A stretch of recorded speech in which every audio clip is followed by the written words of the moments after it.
பண்ணி போகும்போது என் அக்கா பையன் தான் 2வது படிக்கிறான். அவனை வளர்க்கறதுக்காக தான் எனக்கு கல்யாணம் பண்ணி வச்சாங்க சார். தனிமையா நானும் அவரு உட்காந்து பேசுனதே இல்லை. எனக்கு இன்னமும் ஆசை இருக்கு. இல்ல இப்போ 20 வருஷம் ஆயிடுச்சுங்க சார். இன்னும் கனவுல உட்காந்துதான் வாழ்ந்துட்டு இருக்கேன். இப்ப என் பிள்ளைக்காக நான் வாழ்ந்துட்டு இருக்கேன். பொம்பளைங்களோட உறவுக்கு என்ன கொடுக்குறீங்க? சோறு கொடுக்குறீங்க.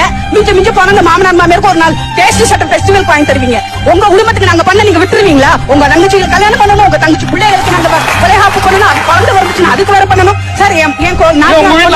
உங்களுக்கு பண்ண சொல்லுங்க, பண்ணுவீங்களா சார்? ஆண்களாலதான் பெண்கள் இவ்வளவு சலிப்புகளோட வாழ்க்கையை வாழ வேண்டிய கட்டத்துக்கு தள்ளப்படுறோம் சொல்றாங்க. ரியாலிட்டி பேசுங்க. மாமனார் மாமியார மதிக்கிறீங்க, மதிக்கிற உங்களுக்கு நான் தலைவணங்குறேன். எத்தனை பேர் மாமனார் மாமியார் போட்டோ வீட்டுல வச்சிருக்கீங்க? சீனுக்காக சொல்லக்கூடாது. நாங்களாம் 80 கிட்ஸ். கொஞ்சம் யோசிச்சு பாருங்க. இவங்க 12வது படிச்சாங்கிறாங்க, நான் பேர் 5வது. எவ்வளவு கனவோட எவ்வளவு நனவோட ஒருத்தர் கல்யாணம் பண்ணிருக்கோம். ஒரு பூ வாங்குறதுக்கு அவங்க கிட்ட கேட்கணும். அப்புறம் அவன் என்ன பாருங்க, அவன் எதுக்கு எங்களுக்கு ஆம்பளையா?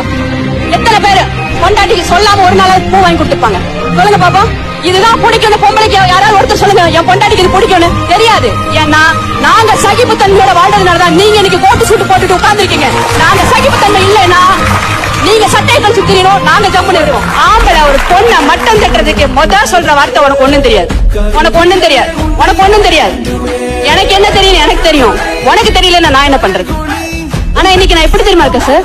இன்னைக்கு நான் ஒரு business woman, motivation speaker sir. 5வது படிச்சேன்னா ரைட்டர். இதை விட எனக்கு என்ன சார் வேணும்?